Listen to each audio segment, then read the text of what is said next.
How y'all doing? I'm the Watchman, and this right here is entitled "The Abomination of Desolation."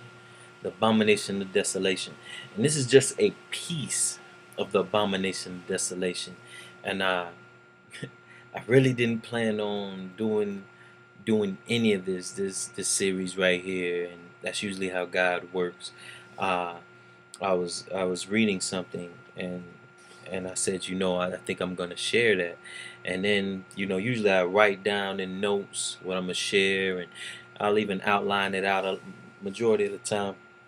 But God said, no, you know, just speak on it. And I didn't even have a title, and just now gave me the title. And as I even as I said, I know there's a lot of people who really don't understand or know what the abomination of desolation is. And there are several reasons, or not reasons, but there are several meanings. And I'm not here to say none of them are wrong, because that's how the Bible works. You can find different meanings for one word, might mean three, four different things. And actually that's the blessing of how the Bible works. But for me personally, the abomination of desolation, uh, it always meant, the physical meaning of it is, I like the way Walter Veith talks about it. He has Google this if you haven't heard it. It's in his series Total Transformation, and he does a thing on it called "Hear the Rumbling." Hear the rumbling. Now, the abomination of desolation, the physical aspect of what Walter Veith was speaking on, it was when Rome surrounds Jerusalem. Now, this is 70 years uh, after the after the death of Christ, and Rome surrounds Jerusalem. Titus, the leader of the Roman army, they camped around Jerusalem, and that's when they besieged it, and they caused a great famine in Jerusalem. And Josephus wrote, and matter of fact, Josephus, the historian, was actually pleading with Israel inside of Jerusalem and those inside to uh, give up and surrender. Give up and surrender, but they wouldn't. But they wouldn't. Uh, Certain things, to make a long story short, certain things that happened, and the Roman army drew back. Matter of fact, this is right before Titus became general, but the Roman army drew back, and Israel took it as, yeah, they're scared of us, so they ran up and was nipping on their heels as the army was drawn back to go back to Rome.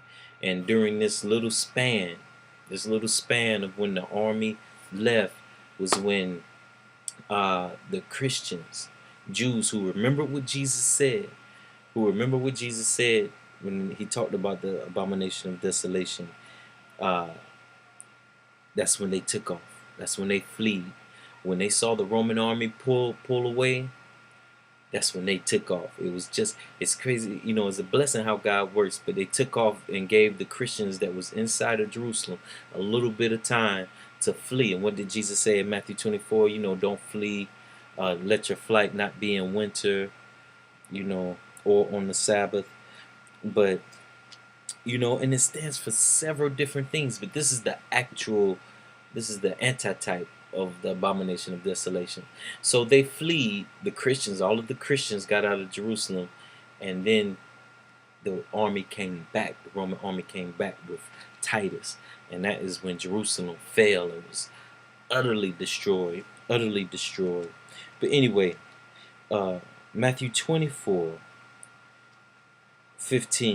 Jesus warns the people, and it was this verse that the Christians knew, that when the Roman army drew back, like they were going to Rome, and a little bit of Israel's army ran after them, nipping on their heels. Uh, Matthew 24:15 is the verse that let the Christians know to leave, and it says, "When ye therefore shall see the abomination of desolation spoken of by Daniel the prophet stand in the holy place, whoso readeth, let him understand." Then in verse 16 he says, then let them which be in Judea flee into the mountains. Let them which is on the housetop not come down to take anything out of the house, neither let him which is in the field return back to take his clothes. And woe unto them that are with child, and to them that give suck in those days. But pray ye that your flight be not in winter, neither on the Sabbath day. For then shall be great tribulation, such as was not since the beginning of the world to this time, no, nor ever shall be. And except those days should be shortened, there should no flesh be saved. But for the elect's sake, those days shall be shortened. Now, I'm going to tell y'all, like we know, a lot of things were said and done in this time period, but it was also a reflection of what's going to happen. And the abomination of desolation and the everything that Jesus is saying right here also stands for our day and time, our day and time. But I'm going to go back knowing that what he just said, the abomination of desolation, flee to all of that, even stands for our day and time also. But I want to go back. I want to go back to when Herod was king. Herod was king, and this is a little bit, a time a little bit before Jesus was born. Jesus was born because even though the destruction of Jerusalem happened in 70 AD, the abomination of desolation started years before, as it is taking place now. And in this little thing I read this from a historian and messenger of the Lord, E.G. White, when talking about the temple in Jerusalem. We're talking about the temple in Jerusalem. I want to read this little tidbit. She says, the disciples had been filled with awe and wonder at Christ's prediction of the overthrow of the temple, and they desired to understand more fully the meaning of his words. Let's look and see what he said. Go in your Bibles to Matthew 13. Go to Matthew 13, and I'm going to read verse 1. I'm going to start at verse 1. It says, and as he went out of the temple, one of his disciples said unto him, Master, see what manner of stones and what buildings are here? And Jesus answering and said unto them, seest thou these great buildings? There shall not be left one stone upon another that shall not be thrown down. And he sat upon the Mount of Olives over against the temple. He said, I want to repeat, he said, seest thou these great buildings? There shall not be left one stone upon another that shall not be thrown down. Now right there, Jesus connects the bringing down of the temple, the casting down of the temple, with the abomination of desolation, and when Jerusalem is utterly destroyed. So I've always, it never has even crossed my mind to even wonder about the stones that the disciples were pointing at, until I was in my great controversy, and I was reading, and check what Ellis says, and I stress this again to all Adventists and non-Adventists. If you love the Lord and you want to read a great book about Christianity, all this book does, y'all, is not trying to indoctrinate you, not trying to make you believe, not trying to make you become an Adventist. No, this is the most outlawed history book other than the Bible. This book, where the Bible leaves off, it follows in details Christianity all the way up to our day and time, all the way up to the 1800s and to our day and time. And I'm telling you, you can Google. I've done it before. I've gone through here, read things, and Google the people and events as she writes them. Wow, dead on cue. Well, why isn't any of this in our history books? Why can't I buy this book in the city I live in right now? Why I gotta go to a whole nother city to buy this book, even though it's been millions and millions been printed? But anyway, let me get to it. Let me get to the story. But anyway, what she says, and this is talking about the temple in Jerusalem. She says, the disciples had been filled with awe and wonder at Christ's prediction of the overthrow of the temple, and they desired to understand more fully the meaning of his words. Wealth, labor, and architectural skill had for more than 40 years been freely expended to enhance the temple's splendors. Herod the Great, who? Herod the Great had lavished upon it both Roman wealth and Jewish treasure, and even the emperor of the world had enriched it with his gifts. Massive blocks of white marble of almost fabulous size, forwarded from Rome for this very purpose, formed a part of its structure. And to these the disciples had called the attention to their master. So it was those stones, those very big marble white stones, that the disciples had said, Jesus, do you see these stones? What did they actually say? What manners of stones? See what man, they looked at these big white blocks that came from Rome with splendor. Now, for y'all don't know, Herod the Great was the same ruler, the one that when he heard that the Messiah was going to be born, killed all children, firstborn males under the age of 2 and 3 years old in Bethlehem. And like I said, there was never mourning heard as such it was in that time. So this was not a man who loved God. I want to make this straight, that this was not a man who loved God. He was a pagan worshiper. A pagan worshiper and a pagan king. This is before the Roman Empire was, you could say, Christian. Can we say it? I don't want to offend anybody. Forgive me. Because I was going to say, can we say they're Christian today? But, there are a lot of honest, true Catholic worshipers today. And I have to clarify that. And my zeal to discuss the word, I don't want to offend anybody, because honestly there are a lot of people who just don't know the truth, and they are worshiping God to the best light that they have. But I'm telling you, a lot of the bishops and high ups in the system know exactly what they're doing and know exactly what they're about But anyway, you have a pagan king. You have Herod the Great, a pagan worshiper whose proof has shown that he despises God, that he despised God, hated God, tried to kill and murder Christ. It shows what was Israel's mind at. This shows what Israel's mind was truly at. That they allowed this pagan king to build and add on to God's temple and sanctuary. Now this is deep, beloved. This is deep. Remember the Old Testament tabernacle, the one that Moses had constructed. God said, this is my dwelling place. He said, build me a sanctuary that I may dwell amongst them. He told Moses, he said, make the tabernacle after the pattern of the heavenly sanctuary. So the Old Testament tabernacle was made after the pattern of the heavenly sanctuary. That was constructed how God said constructed. Then you had the temple when Solomon made the temple. Of course, he went out and he got like the king of Tyre. He didn't get the king of Tyre himself to come, but he got the wood from Tyre. He got craftsmen for other countries, which he wasn't supposed to do that. But Solomon himself oversaw the construction of the temple, even down to the very inch and centimeter of the temple. He oversaw every inch of it. This is before he went astray, but my point is that each time you had a man of God building God's house. Now you have a pagan king adding to God's house. And above all, who was this king over?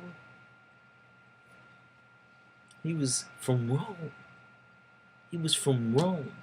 And we get in Revelation, Rome is the beast described in Revelation 13. The beast described in Revelation 13. And it says the dragon gave him his power and seat of authority and his power. So this entity was backed by the devil himself. And it shows even with Herod adding on to God's temple. How deep is this?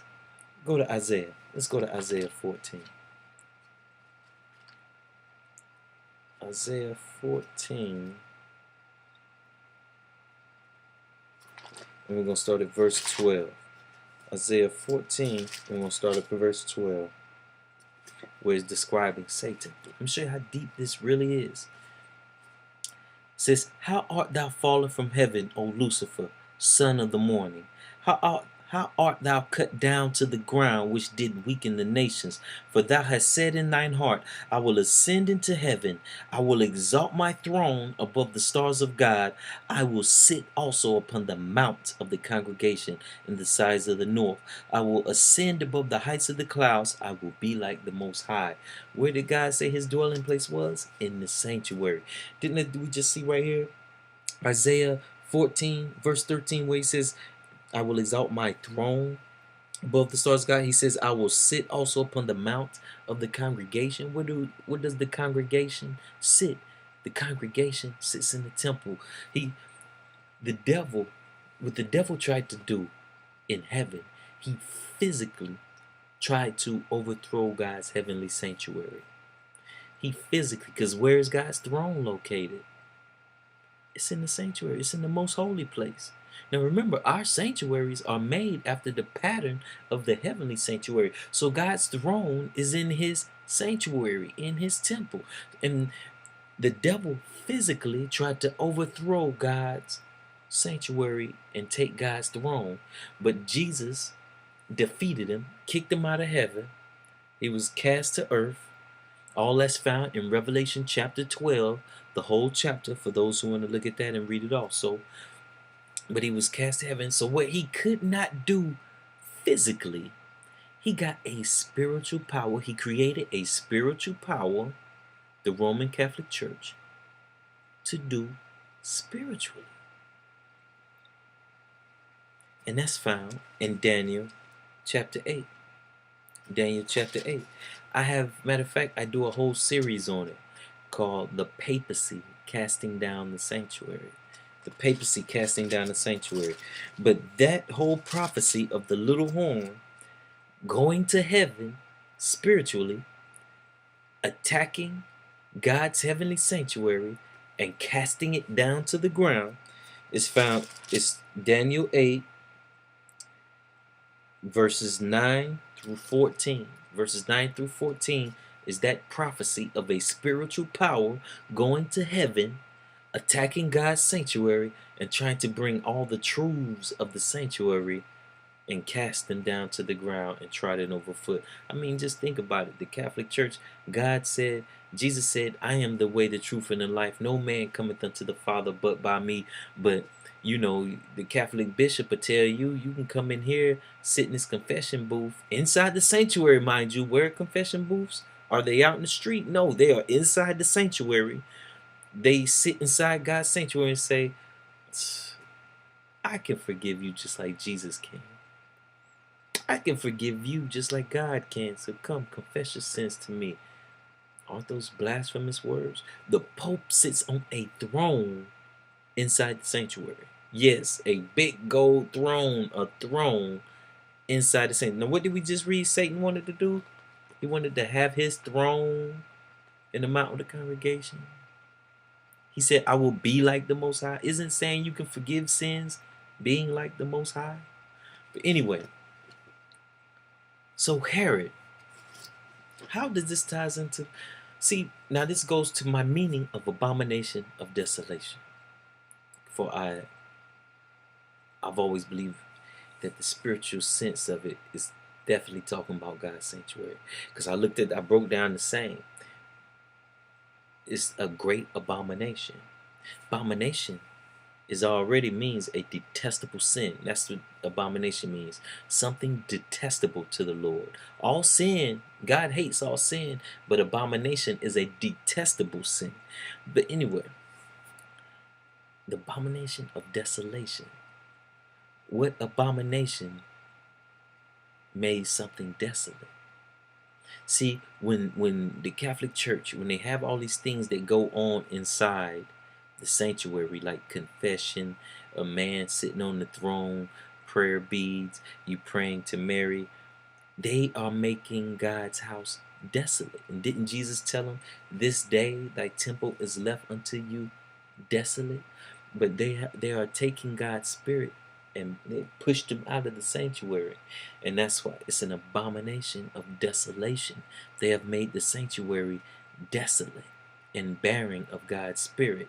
And I'm talking about in the Roman cathedrals. But that was only to the Roman cathedrals, you know, who were set up like that. And if you look inside, they have all the little demon statues up on the walls and got the big suns for sun worship. But anyway, they have all of these things in their cathedrals. But as we see here, what did Herod do? This is so significant, y'all. We see Herod, the leader of the Roman church. He takes and he adds to God's house. He adds Roman ways to God's house. And they allowed it. They allowed this compromise. See, even though the Jerusalem actually fell in 70 AD, I believe the destruction first took place when they allowed Herod to start building onto God's holy sanctuary. They allowed a pagan, devil-worshiping king to build and add to God's house. To God's house. They were so worried about their ties to Rome. So worried about their ties to Rome. If you go to John, go to John. For this is the reason why Jesus was killed in the first place. Because of how much they were worried about their ties to Rome. I'm sorry, I'm sitting there just steady flipping through Hebrews. Talking about John. But anyway, turn to John chapter 11. And we're going to read verse 45. This is when they decide that they definitely have to kill Christ. They say, the word says, John 11 verse 45 says, Then many of the Jews which came to Mary and had seen the things which Jesus did believed on him. And this is right after he brought Lazarus back from the dead. But some of them went their ways to the Pharisees and told them the things that Jesus had done. Then gathered the chief priests and the Pharisees at council and said, What do we? For this man doeth many miracles. If we let him thus alone, all men will believe on him. And the Romans shall come and take away both our place and nation. They were worried about their connection with Rome. So do you think it's a coincidence that this same spiritual power is this very power that cast down God's sanctuary in Daniel chapter 8? Do you think it's a coincidence that this same spiritual power is this power spoken of in Revelation 13 that will cause the whole world, that will cause the greatest destruction and persecution of God's people in our day and time in these last days? I don't think this is a coincidence at all. So we see that Herod added, this pagan demon-worshiping king added to God's temple. The reason I keep stressing that so much, because now let's look at the significance of that. Spiritually, has Rome added to God's temple today? Spiritually? Oh, beloved, you didn't think it was just going to stop right there. That was the physical adding to the temple. And now it makes more sense when the disciples said, Look at those, what manner of stones? In Mark 13 verse 1, where they say, Oh Jesus, look at those beautiful big white stones and bricks that are here in the temple. Now I see why Jesus looked at them and said, Not one of them is going to be left upon another. Jesus looked at them with disgust, like, Are you serious? These stones for Rome? These stones that my Father didn't say put on in his house and build on his structure? Do we let just pagan kings add to the holy sanctuary? So what? What things has the Rome added to the sanctuary in this day and time? Did they ever try to change God's commandments? Now, a lot of people know, especially if you're Adventist, that they change, the fourth commandment. We know that. But a lot of people don't know that they completely did away with the second. Took the second commandment, threw it out. Of course, because it says, Thou shalt not make unto thee any graven images.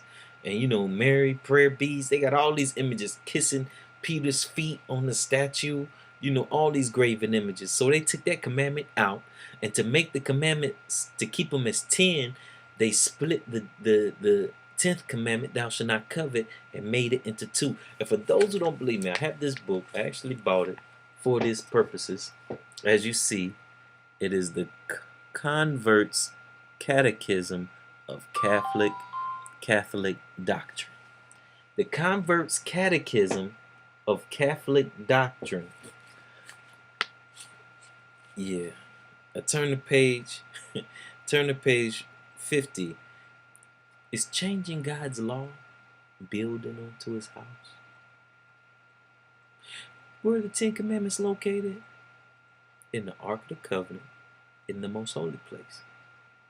So to change them, that means you would have to move God's throne off of the ark.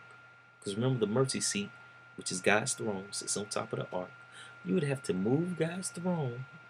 First, you'd have to move God. But you'd have to move God's throne, then dig in there, take out the law, and change the law. This is what they say. So by them saying they changed the law, that's exactly what they're saying they did. They're saying, and Daniel 8 tells this. I'm telling y'all, if you don't want to just read it and look it up, look at the series, Casting Down the Sanctuary. But anyway, I'm going to just read to y'all what they say about them changing the 4th commandment. In the catechism, in the Catholic catechism, it's the 3rd commandment. In the Bible, the Sabbath commandment is the 4th, but in the Catholic catechism, it's the 3rd, because like I told you, they took the 10th and split it in 2 once they threw out the 2nd. There is no thou shalt not have any graven images. But anyway, it has a question. It's a question and answer. The question is, what is the 3rd commandment? The answer. The 3rd commandment is, remember that thou keep holy the Sabbath day. Question. What is the Sabbath day? Answer. Check out this answer. Saturday is the Sabbath day. I got to show y'all this. Up. Okay. Right here. Which is the Sabbath day? And he says, oh, look at the dirt between the nails. I just got off of work, okay? A couple hours ago. Saturday is the Sabbath day. Can y'all see that? Where they say Saturday? Right here. They admit it out of their own words. Catholic catechism. But anyway, it says Saturday is the Sabbath day. So the question naturally comes next is, why do we observe Sunday instead of Saturday? Check this out, y'all. Answer. We observe Sunday instead of Saturday because the Catholic Church transferred the solemnity from Saturday to Sunday. Question. Why did the Catholic Church substitute Sunday for Saturday? Answer. The Church substituted Sunday for Saturday because Christ rose from the dead on a Sunday and the Holy Ghost descended upon the apostles on a Sunday. Question. But what authority did the Church substitute Sunday for Saturday? Answer. The Church substituted Sunday for Saturday by the plenitude of that divine power which Jesus Christ bestowed upon her. Really?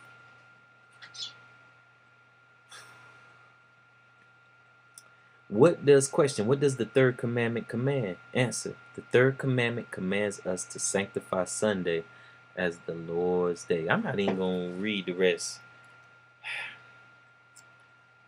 Can you see how Rome has still been building upon God's house spiritually? And what's so sad is the same way that Israel allowed it to happen back before Jesus was born and during Jesus' time, many Christians allow it to happen today and follow it. But like I said, a lot of them, many Christians do not know that the Catholic Church changed the Sabbath to Sunday. They think it was just always that way. They really don't know that the commandment says the seventh day. And this is just one example of the way Rome is building upon of God's house. Building upon God's house. You know, and for those, if you want to show your friends, the best thing to do is truly was, I tell somebody, I say Google. I tell them, I say, don't even say Saturday. Just Google Catholic Church changes Sabbath to Sunday. Even though on Google, Sabbath is referred to as Saturday, because all these links will pop up where the Catholic Church admitted. And a lot of people are blown away like, what? I never knew that. I'm like, yeah. But, so the abomination of desolation.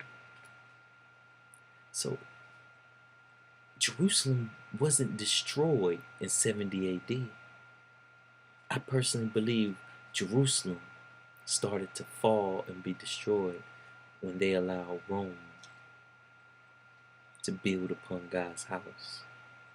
When they started compromising and worrying about their seat and their place with Rome. Don't you hear that nowadays? Oh, we don't want to offend anybody. It broke my heart. And I said this in a video, but it broke my heart when the Lutheran Church apologized to the Pope for what Martin Luther has said and did. Like, are you serious? What? I won't even get to all that.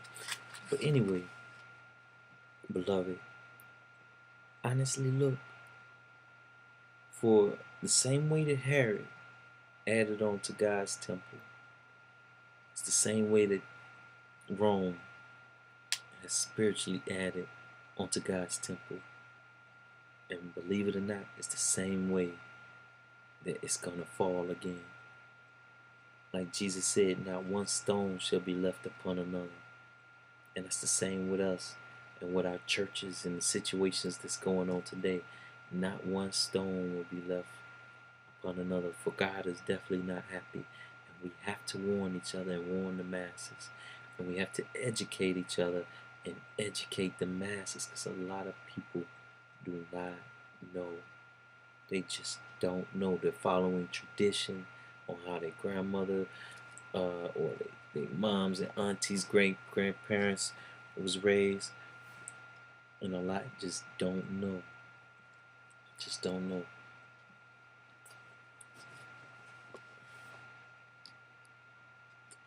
What he say, when you shall see the abomination of desolation.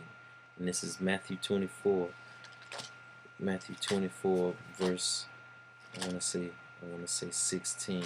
But he says, when you shall see the abomination of desolation, stand in the holy place. Where is the holy place? It's in the sanctuary. From Matthew 24:15. But he says, stand in the holy place. When you see Rome adding all of these things onto God's house, stay in His truth. Stay in His truth. Stay in His sanctuary. Stand in the holy place. Don't be moved. Stand in the sanctuary.